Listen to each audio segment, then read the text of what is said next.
শিক্ষার্থী বন্ধুরা, good morning. আশা করছি তোমরা সবাই ভালো আছো। একাদশ শ্রেণীর অনলাইন শ্রেণী কার্যক্রমে তোমাদের সকলকে স্বাগত জানাই। আজকে আমাদের প্রথম ক্লাস অনলাইনে তোমাদের জন্য। আশা করছি তোমরা সবাই ক্লাসটি মনোযোগ সহকারে দেখবে এবং তোমাদের শিক্ষাবর্ষের সিলেবাস শুরু ভেক্টর দিয়ে। আমাদের যদিও এর আগে একটা চ্যাপ্টার আছে ভৌত জগত ও পরিমাপ, আমরা চ্যাপ্টারটি পরে আলোচনা করব। আমাদের ফিজিক্সের বেসিক পার্ট হচ্ছে ভেক্টর। ভেক্টর সংক্রান্ত ধারণা না থাকলে আমরা পরবর্তী প্রত্যেক চ্যাপ্টারেই আমাদের সমস্যা হবে। সেজন্য ভেক্টরের উপর প্রপার আইডিয়া থাকলে তোমরা নেক্সট যে চ্যাপ্টারগুলো আছে ওগুলোতে ভেক্টরের প্রয়োগ আছে। তো আমরা ভেক্টরটা দিয়ে শুরু করছি, আশা করছি আমার সাথেই থাকবে। চলো ভেক্টর বিষয়টা আমরা একটু দেখি। ভেক্টর রাশি, স্কেলার রাশি এ সম্পর্কে তোমাদের ধারণা আছে, আমি আর সে বিষয়ে যাচ্ছি না। যেটার মান ও দিক দুইটাই আছে সেটা হচ্ছে ভেক্টর, আর শুধু মান থাকলে সেটাকে আমরা বলি স্কেলার, দিক নির্দেশের প্রয়োজন হয় না। তাহলে দেখো,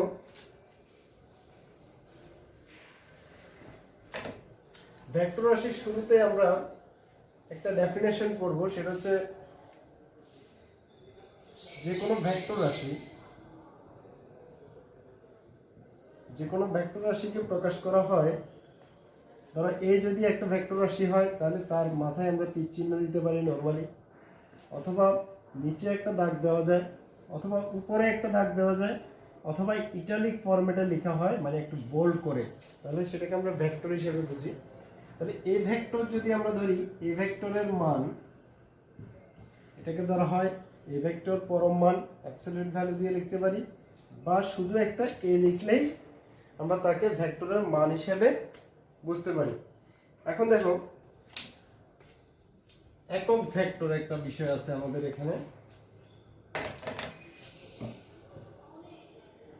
একক ভেক্টর, তাহলে যে কোনো একক ভেক্টরকে স্মল লেটার দিয়ে নরমালি প্রকাশ করা হয়। ধরো এই ভেক্টরের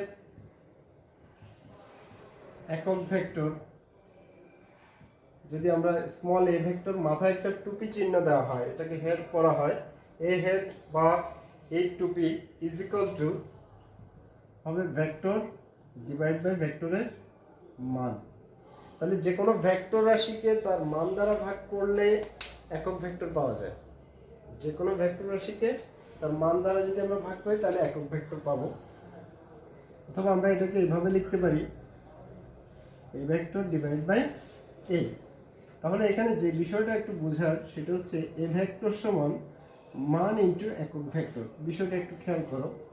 তাহলে যে কোনো ভেক্টর রাশির মানকে যদি আমরা একক ভেক্টর দ্বারা গুণ করি তাহলে সেটা কার সমান হয়?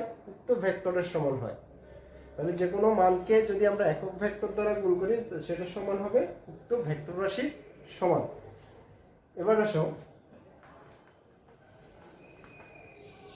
একক ভেক্টর আমরা শিখলাম, এখন আমরা শিখবো হচ্ছে এক্স অক্ষ বরাবর। আমাদের ত্রিমাত্রিক ডাইমেনশনে তিনটা অক্ষ বিবেচনা করি আমরা, এক্স, ওয়াই এবং জেড। এখানে খেয়াল করেন এক্স, ওয়াই এবং জেড তিনটা অক্ষের মধ্যে আমরা এখানে ইজিলি বুঝতে পারি যে এটা 90 degree. But X, Y, Z তিনটা অক্ষই কিন্তু পারপেন্ডিকুলার অ্যাক্সিস, মানে লম্ব অক্ষ। তাহলে এই কাগজ তলটা হচ্ছে আমার দ্বিমাত্রিক তল। তাহলে এই দ্বিমাত্রিক তলে ত্রিমাত্রিক ছবি আঁকতে পারি না আমরা। সেই জন্য এই জেড অক্ষটা মূলত তোমরা যে কোনো ওয়ালের কর্নারে দেখবা ত্রিমাত্রিক অক্ষ বুঝতে পারবে, জেড অক্ষটা হবে এইদিকে। তাহলে দেখো, জেড যদি এটা ধরি আমরা, এক্স, ওয়াই 90, ওয়াই এবং জেড এর সাথে 90, আবার এক্স এবং জেড এর সাথেও 90। তাহলে এই অক্ষটা এদিকে আঁকা যায় না, কিন্তু আমরা এটাকে আলটিমেটলি এক্স, ওয়াই, জেড প্রত্যেকটা অক্ষেরই মধ্যবর্তী কোণ কত ডিগ্রি করে? 90 ডিগ্রি করে। এটা খেয়াল করবে। এক্স অক্ষ বরাবর একক ভেক্টর আমরা ধরে নিব একক ভেক্টর আই হেড। ওয়াই অক্ষ বরাবর একক ভেক্টর জে হেড। জেড অক্ষ বরাবর একক ভেক্টর আমরা ধরবো কে হেড। তাহলে একক ভেক্টরের মান খেয়াল করবা, আই একক ভেক্টর, তাহলে এটা ভেক্টর, তাহলে আই ভেক্টরের মান কি হবে? আই ভেক্টর পরম মান, এটার ভ্যালু হচ্ছে ওয়ান। যেহেতু একক ভেক্টর তাহলে এটার মান হচ্ছে এক, এই জন্য এটার নামকরণ করা হয় একক ভেক্টর। অর্থাৎ আমরা যদি সংজ্ঞায়ন দিই যে ভেক্টরের মান একক তাকে বলা হয় একক ভেক্টর। তাহলে একক ভেক্টর পাওয়ার সিস্টেম হচ্ছে ভেক্টরকে তার মান দ্বারা ভাগ করলে আমরা একক ভেক্টর পাবো। তাহলে আমরা একক ভেক্টরের মান পেলাম ওয়ান। অনুরূপভাবে জে যদি হয়, জে এর মানও ওয়ান, এ হলে কে এর মানও ওয়ান। এবার আসো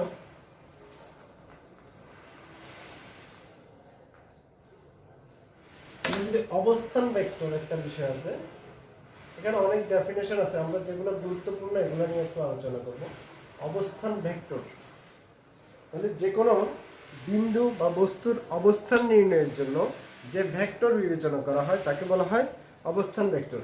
তাহলে অবস্থান, ধরো যে কোনো বস্তুর অবস্থান নির্ধারণ করতে হলে অন্য একটা বস্তুর রেফারেন্স লাগে, অন্য একটা বস্তুকে ধরে নিতে হয়, যেটাকে বলা হয় রেফারেন্স অবজেক্ট বা প্রসঙ্গ বস্তু। ধরো তোমাকে জিজ্ঞাসা করা হলো তোমার বাড়ির অবস্থান কোথায়, তোমার বাড়ির অবস্থান বলো, তাহলে তুমি তোমার বাড়ির অবস্থান বলতে পারবে না। কারণ হচ্ছে তোমার বাড়ির অবস্থান তুমি কোথার সাপেক্ষে নির্ণয় করবে? কোনো একটা অবস্থান তোমাকে বলে দিতে হবে যে এই পয়েন্ট থেকে তোমার বাড়ির অবস্থান নির্ণয় করো। তাহলে যে পয়েন্টটা আমরা বিবেচনা করব ওটা একটা কাঠামো বিবেচনা করা হয়। ধরো আমরা যদি দ্বিমাত্রিক কাঠামো বলি, প্রসঙ্গ কাঠামো বলে, বা রেফারেন্স ফ্রেম, প্রসঙ্গ কাঠামো, আমরা দ্বিমাত্রিক একটা কাঠামো ধরে নিলাম যার মূল বিন্দু হচ্ছে ও। তাহলে ও হচ্ছে আমার দ্বিমাত্রিক কাঠামোর মূল বিন্দু। তাহলে যে কোনো একটা বিন্দু বা বস্তু ধরো এখানে আছে পি, একটি যে কোনো একটি বস্তু পি বিন্দুতে আছে, তাহলে ও থেকে পি বিন্দুর অবস্থান যোগ করলে ভেক্টর, আমরা জানি যে ভেক্টর হলেই তার ডিরেকশন দিতে হবে। তাহলে এটা ডিরেকশন এদিকে যদি আমরা ধরি, তাহলে ওপিটা হবে আমার একটা অবস্থান পি বিন্দুর অবস্থান ভেক্টর। কার সাপেক্ষে? ও বিন্দুর সাপেক্ষে। ও বিন্দুর সাপেক্ষে পি বিন্দুর অবস্থান ভেক্টর হচ্ছে ওপি ভেক্টর। তাহলে ওপি ভেক্টরটাকে আমরা, অবস্থান ভেক্টরকে আর দ্বারা প্রকাশ করা হয়, স্মল আর, তাহলে এটাকে আর লিখলাম। এখন দেখো যে কোনো ভেক্টর, আমরা এর আগে শিখছি যে কোনো ভেক্টর পেতে হলে আমাকে কি করতে হবে? ভেক্টর পেতে হলে একক ভেক্টর লাগবে, সাথে তার কি লাগবে? মান। মানের সাথে যদি একক ভেক্টর গুণ করে দিই তাহলে আমরা ওই ভেক্টরটা পাবো। এখন ওটি অবস্থান ভেক্টর, এটা ধরে নিলাম আর ভেক্টর।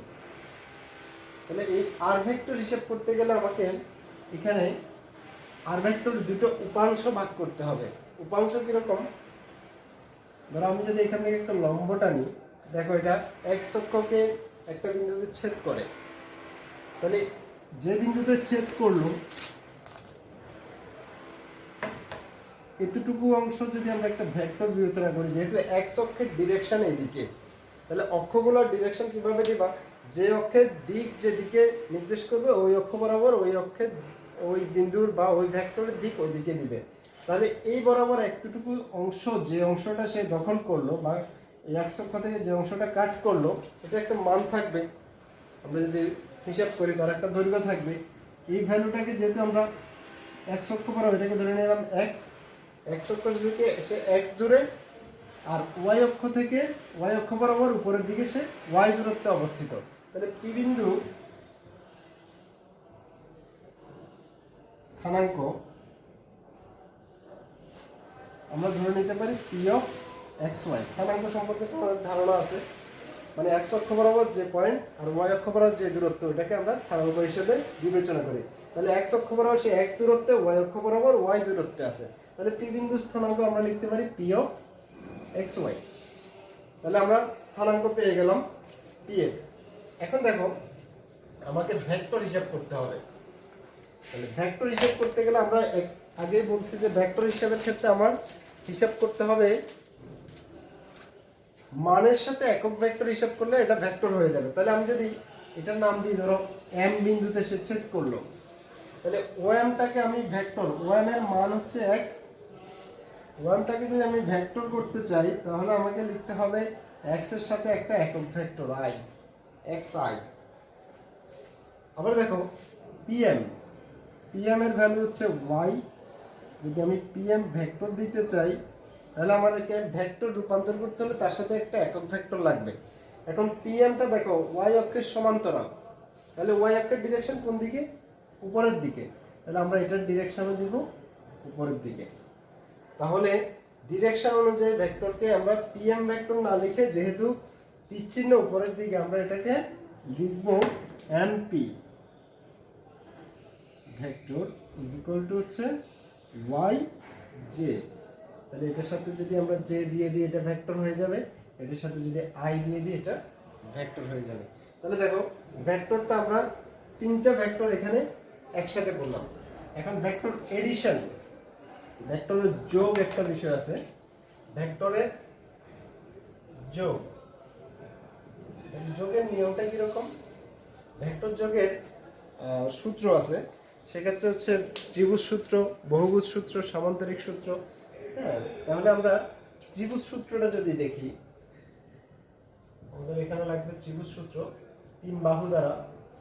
ত্রিভুজ সূত্রের নিয়মটা হচ্ছে, ধরো আমি যে কোনো একটা ত্রিভুজ যদি ড্র করি, তাহলে এটা একটা ভেক্টর, ধরো পি ভেক্টর, আর একটা ভেক্টর এদিকে দিলাম কিউ ভেক্টর।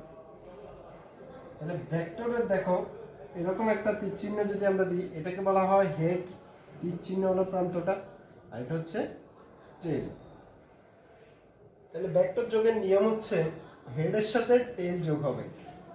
তাহলে এটার হেডের সাথে এটার টেল, এটা হচ্ছে নিয়ম। ভেক্টর যোগের নিয়ম হচ্ছে হেডের সাথে টেল যোগ থাকবে। যদি আমি এরকম দিই, একটা ভেক্টরের ধরো পি ভেক্টর হেড আবার কিউ ভেক্টর হেড, তাহলে এটা যোগের নিয়মে পড়ে না, এটা হচ্ছে নিয়মে পড়ে না। তাহলে নিয়ম হচ্ছে কোনটা? হেডের সাথে টেল যোগ থাকবে। তাহলে খেয়াল করবে হেডের সাথে টেল যদি যোগ হয়, এখানে যদি আরেকটা ভেক্টর এদিকে দিয়ে যাবে, এটা আর ভেক্টর, তাহলে দেখো দুইটা হেড একসাথে। তাহলে আমি যদি এদিক থেকে ঘুরতে যাই, নিয়মে পড়ে না আমার, আমাকে ঘুরতে হবে এদিক থেকে। তাহলে পি এর সাথে কিউ যোগ হবে, পি প্লাস কিউ। খেয়াল করবে যেখানেই ব্যতিক্রম ওইটাই হবে যোগফল ইকুয়াল টু আর। এটা হচ্ছে ভেক্টর যোগের নিয়ম। ভেক্টর যোগের নিয়ম হচ্ছে হেডের সাথে টেল থাকবে, হ্যাঁ, পরবর্তী ভেক্টরের সাথে হেডের সাথে টেল থাকবে। যেমন আমরা যদি ধরে নিই যে বহুভুজ সূত্র, ভেক্টর যোগের বহুভুজ সূত্র, এটা হচ্ছে তিন ভুজ, মানে তিনটা বাহু যোগ করলাম। ধরো এরকম দেওয়া থাকতে পারে,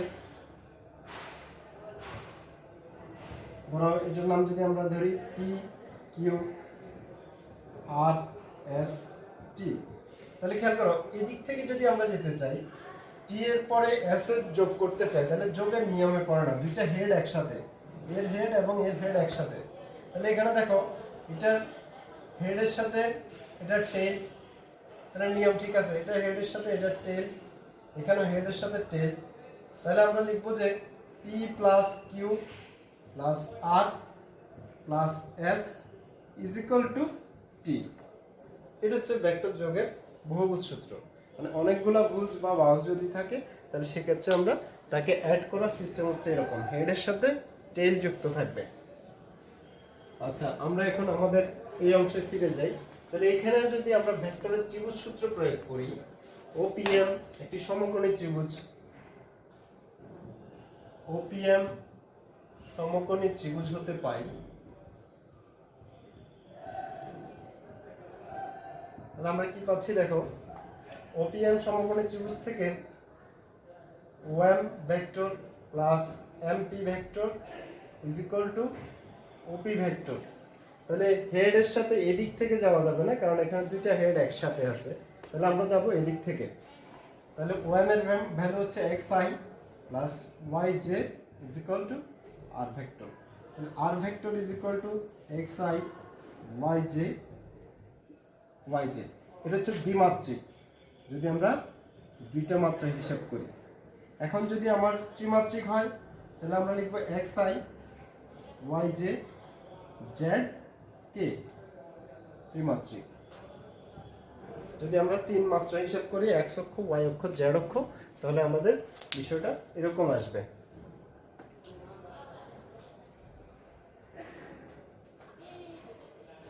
এখন খেয়াল করো, আমরা এখান থেকে দ্বিমাত্রিক ত্রিমাত্রিক হিসাবটা পেলাম। এখন ওপিএম সমকোণী ত্রিভুজ থেকে আমরা যদি লিখি অতিভুজ স্কয়ার সমান ভূমি স্কয়ার যোগ লম্ব স্কয়ার, তাহলে ওপি এর ভ্যালু দেখো, ওপিটা ভেক্টর, তাহলে যে কোনো ভেক্টর রাশি থেকে যদি আমরা তীর চিহ্নটা উঠাই দিই বা একক ভেক্টরটা বাদ দিয়ে দিই, তাহলে সেটা কি বোঝাবে? মান। মান আর দিক দুইটা মিলেই হচ্ছে আমার ভেক্টর। তাহলে এখানে দেখো আর ভেক্টর, তাহলে এটা হচ্ছে আর হচ্ছে তার মান, আর ভেক্টর চিহ্নটা হচ্ছে তার দিক। তাহলে আমরা যদি মান নিই তাহলে শুধু আর লিখব। এখানে হচ্ছে ভেক্টর মান, এটা দিক, তাহলে এক্স স্কয়ার, মান হচ্ছে এক্স, এটা হচ্ছে ওয়াই স্কয়ার, তাহলে R is equal to root over X square plus Y square. তাহলে আমরা এখান থেকে ভেক্টরের মান বের করা শিখলাম। এখন যদি তোমার এখানে এগুলো না থেকে ধরো আর ভেক্টর নাই, আমি পি বিন্দু স্থান ঠিকই রাখলাম, আমি এটাকে ধরে নিলাম এ ভেক্টর, সাপোজ এটা এ ভেক্টর। তাহলে আগে আমরা এক্স অক্ষ বরাবর মান ধরছি, তাই এক্স অক্ষ বরাবর আর ভেক্টর তার অবস্থান, এ বরাবর তার অবস্থান ধরলাম এক্স পরিমাণ। এখন আমরা এটাকে একটু মডিফাইড করব, এটাকে যেহেতু এ ভেক্টরের একটা অংশ, মানে এ ভেক্টরটা এক্স অক্ষ বরাবর তার স্থানাঙ্ক, ওয়াই অক্ষ বরাবর স্থানাঙ্ক, তাহলে এটাকে ধরে নিলাম এ এক্স, এটাকে ধরে নিলাম এ ওয়াই, ওয়াই অক্ষ বরাবর তার ভ্যালু। তাহলে এ এক্সটা কি? এক্সটা হচ্ছে এক্স অক্ষ বরাবর এ ভেক্টরের উপাংশ। উপাংশ কিরকম? যেমন আমরা যদি ধরো টেবিলে রাখা একটা বই কে যদি তুমি ডান হাত দিয়ে ধাক্কা দাও, ধরো এই বইটাকে, যে কোনো একটা বই তুমি ডান হাত দিয়ে ধাক্কা দিচ্ছ, তাহলে এটা সামনে যাবে। বাম হাত দিয়ে যদি ধাক্কা দিই তাহলে এটা বাম দিকে যাবে। যদি দুইটা একই সাথে সামনের দিকে বাম হাত ডান হাত একই সাথে প্রয়োগ করি, দেখবা এটা কোণাকুণি চলে যাবে। তার মানে দুইটা ভেক্টরের মিলিত ক্রিয়ায় সেক্ষেত্রে এটা কোণাকুণি লব্ধি দিকে যায়। এরকম যে কোনো একটা ভেক্টর দুইটা উপাংশে ভাগ হয়, তাহলে একটা উপাংশ তার এক্স অক্ষ বরাবর ধরতে পারি, আর একটা হচ্ছে ওয়াই অক্ষ বরাবর। তাহলে এ ভেক্টরের উপাংশ আর এ ওয়াই হচ্ছে ওয়াই অক্ষ বরাবর এ ভেক্টরের উপাংশ। তাহলে আমরা এখান থেকে পাচ্ছি, দেখো এটাকে যদি ভেক্টরে রূপান্তর করি এ এক্স আই, এটা হবে এ ওয়াই জে। তাহলে এ ভেক্টর সমান A X I plus A Y J. Vector যোগের ত্রিভুজ সূত্র অনুসারে এটা প্লাস এটা is equal to A vector. তাহলে আমরা যদি মান হিসাব করি আগের মতো, অতিভুজ স্কয়ার সমান ভূমি স্কয়ার যোগ লম্ব স্কয়ার। তাহলে ওপি ভেক্টর এটা হচ্ছে এ স্কয়ার, এটা মান হচ্ছে এ এক্স, এটা মান হচ্ছে এ ওয়াই। তাহলে আমরা পাচ্ছি এ ভেক্টর সমান root over X square plus A Y square. তাহলে এটা গেল দ্বিমাত্রিক, এটা দ্বিমাত্রিক।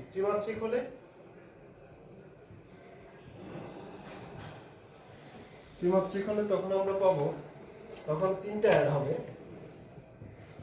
এ X I, A Y J যোগ এ জেড এ, তিনটা অক্ষ বরাবর তার তিনটা উপাংশ থাকবে। তাহলে আমরা যদি মান বের করি, রুট ওভার দুইটা হলে ছিল আমার এ x square plus A Y square, তিনটা হলে হবে এ জেড স্কোয়ার। তাহলে দেখো একক ভেক্টরগুলো বাদ দিয়ে বাকিদের বর্গের যোগফল। এখন যদি আমরা একটা ভেক্টরের মান শিখি,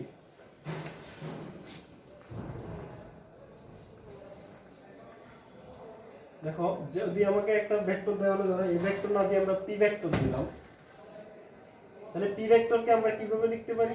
P X I P Y J Y অক্ষরের উপাংশ পি জেড কে। দেখো সুন্দর ভেক্টর হয়ে গেল।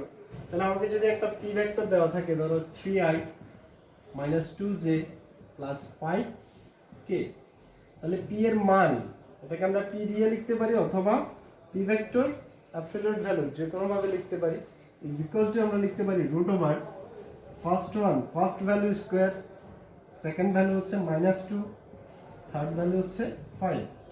তাহলে আমরা পাচ্ছি 9 4 25, 9 4 25 9 13 5 3 8 38 √38। 38 হবে, 25, 38, ঠিক আছে। তাহলে এইভাবে আমরা ভেক্টরের মান বের করতে পারি।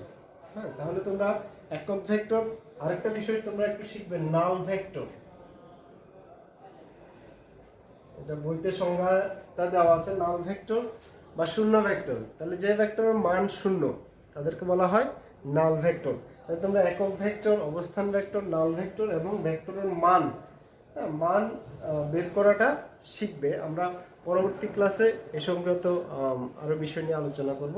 তো সে পর্যন্ত তোমরা এই বিষয়গুলো, বিভিন্ন ভেক্টরের সংজ্ঞা দেওয়া আছে দেখবা, সংজ্ঞাগুলো একটু পড়বে। যেমন নাল ভেক্টর, তারপরে আমরা আরেকটা বিষয় হচ্ছে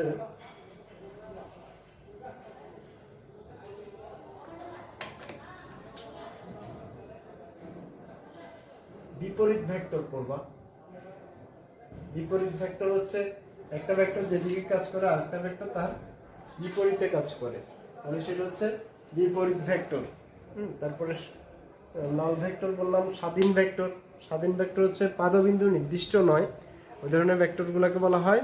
যদি আমরা ভেক্টরের পাদবিন্দু যদি হিসাব করি, তাহলে এটা হচ্ছে হেড আর টেল, যেটা বললাম এটা হচ্ছে শীর্ষবিন্দু বা হেড, আর এটাকে বলা হয় পাদবিন্দু